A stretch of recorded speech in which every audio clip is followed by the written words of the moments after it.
One cruise line announces they are slowing down production of new ships, while another line doesn't seem to have any plans on slowing down. Massive flight delays affect cruisers over the Christmas holidays, and my thoughts on why some of these travelers need to take some of the blame for themselves. Before we get started, I just want to say Happy New Year. Looking forward to 2023. We've already got 2 cruises on the books.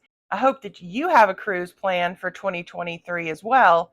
And thanks to everybody who's been supporting the channel already. We're still a pretty new channel, and I hope that you have a great new year, and I hope that this channel sees even more growth in 2023.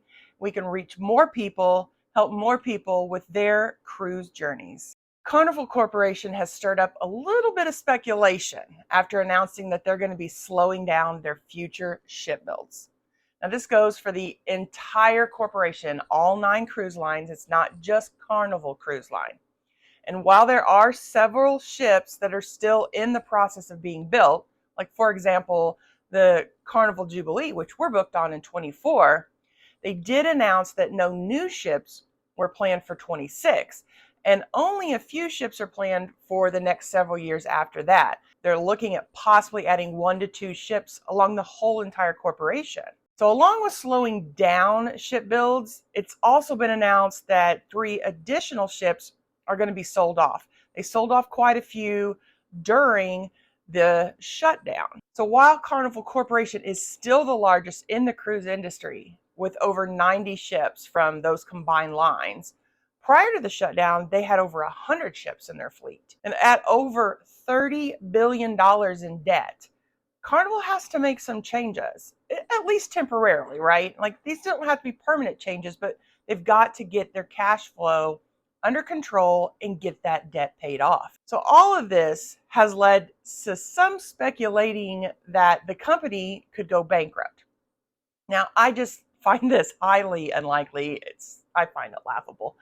If it came down to it, they could sell off half of their ships, pay off their debt, and then begin a rebuilding phase of the corporation.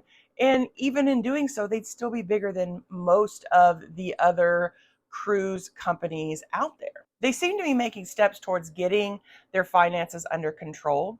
By curbing spending, they're going to be able to pour more of their profits into paying off loans that were taken during the shutdown. Ships cost millions to build, and some of these bigger ships are costing well over $1 billion to complete an outfit. So to me, I think it's a good strategy, especially for Carnival Corp. And they're the largest cruising company out there with the most ships. So they have less to lose by holding back on new builds. And the other option for a cruise company is to raise prices while cutting costs elsewhere, which is what appears that some other companies are doing. Carnival has also pulled back on some stuff, talking about if you're going to get a third entree in the MDR, then you're going to pay $5 for it. Now, that's almost nothing. The only reason they're doing that is to keep people from wasting food and wasting the cost of that food. $5 is just a fraction of what it's actually cost to prepare that entree anyway. So it's not out to make money. It's just to kind of make people think twice before they waste food. But you have similar going in Royal Caribbean.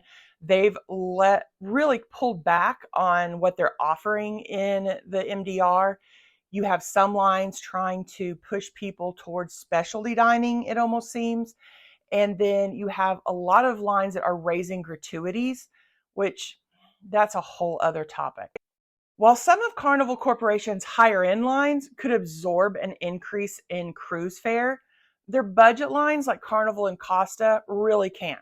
Be sure to give this video a thumbs up. It only takes a second, and doing so does help other cruisers find us. If you are planning on watching the ball drop tonight, be on the watch for Carnival President Christine Duffy. Now, she's going to be flipping the switch on the famous Times Square ball along with Emeril Lagasse. Carnival is the official cruise line sponsor of Times Square, New York, which I had no idea was even a thing that existed, to be the Times Square's official cruise line sponsor, but they are. And so we're going to see tonight, if you stay up. I'm not staying up. I'm not one of those people that stays up to midnight to watch the ball drop. But if you're one of those people that loves to watch the ball drop, ring in the new year, then check out Christine Duffy and Emerald Lagasse as they flip that switch for the countdown to 2023. Before we get into all the Christmas travel drama, you should consider subscribing to the channel. It doesn't cost you a thing. It helps other cruisers know that our channel has content worth viewing. And it really helps our channel out. So make sure that you also click that notification bell, and that way you won't miss any future posts. One of the biggest travel stories over the Christmas holiday is the massive amount of flights that were canceled and delayed.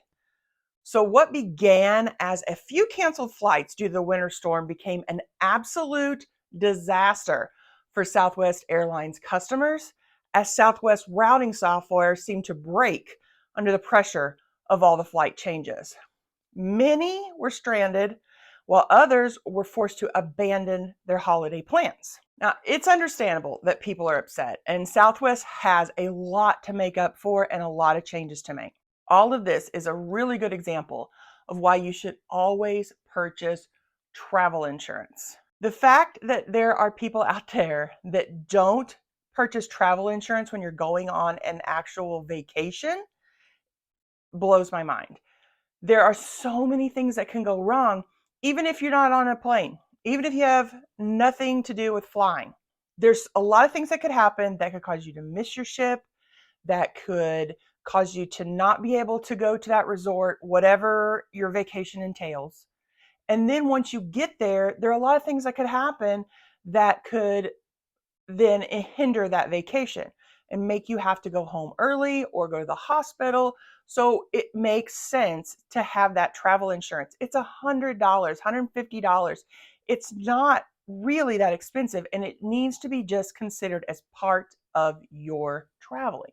If missing your flight is going to cause you to miss your cruise, having the right travel insurance is at least going to keep you from being out thousands of dollars, even if you still do miss that vacation. Yes, you don't get to go on your vacation. Yes, you miss your cruise, and that's devastating, but you're not doing that and also being out $5,000, $6,000, $7,000, $20,000. Depends on how elaborate and expensive of a vacation you had planned. Honestly, I don't have as much sympathy for those that miss their cruises as most people do, or maybe I should have. But traveling in the winter is always a gamble. It's a gamble unless you live in this place that is warm all the time and are traveling close by where you're just getting in your car and driving for an hour. Then winter storms are going to affect winter travel. It happens. It happens all the time. And we knew about this storm for almost 2 weeks before it hit. And I know that we did because I work in a business where we have to prep for that. We have to work regardless of whether or not there's 2 inches of ice on the ground or not.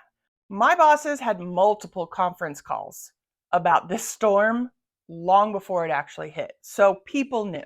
And because we knew, there was plenty of time for people to make adjustments to their travel plans. And this is why my sympathy is just not probably what everybody else's is. If you are adamant about not missing your cruise and there's a historic winter event coming the day before you plan to fly to your embarkation port, I'd be making some changes to my flight. Get out of town early.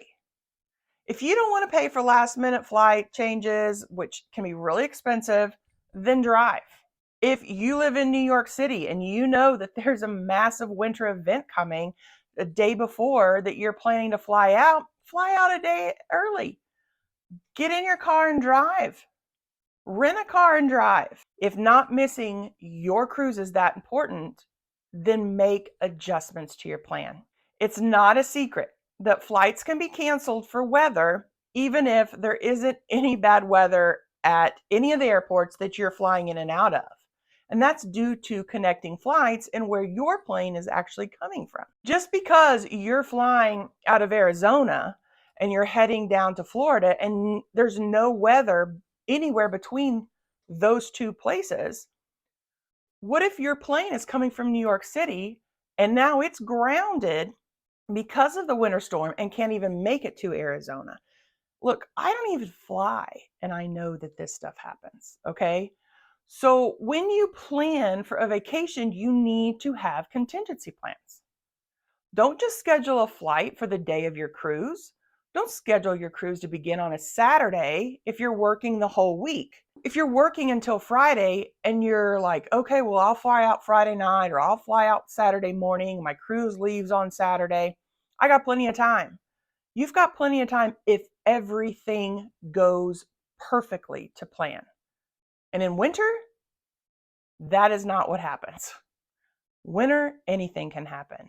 We cruise in the winter months, and I always take off work a few days prior to when we plan on leaving. Now, I do that so I can get my house ready and come back to a nice clean house, all my laundry's done and folded and put away, and I have plenty of time to pack. I don't have to rush around, but it also gives me some wiggle room on when we leave to get down to our port. That way, if there's a snowstorm coming or an ice storm coming, which when we are vacationing in January and February is very likely, we can get out of town a day or two early if we need to. We're headed south. There are too many people who seem to assume that everything's going to go according to plan every time. And we all know what happens when you assume. So should I be more sympathetic? Maybe. But the thing is that for most of the people that were stranded and could not get to a vacation, I'm not talking about the people that went on a cruise and couldn't get home. That they could not deal with. But people that couldn't get to their cruise, I've heard of people like, oh, well, we were going to go on a cruise for a honeymoon and now we're out thousands of dollars. Okay, did you get married and to think you're going to cruise out the next day? That wasn't very good planning. Plan a couple days in a hotel before you get on your cruise, between your wedding date and your cruise, especially if you're doing it around Christmas. That's the winter. So I just feel like people didn't plan well and they just went on assumptions. Go ahead and let me know in the comments if you agree or disagree with me when it comes to people needing to take a little bit of responsibility for this issue. I'd love to know what you think about it, even if you disagree with me. Stick around, check out our next video that YouTube recommends for you. And have a happy new year, a great 2023.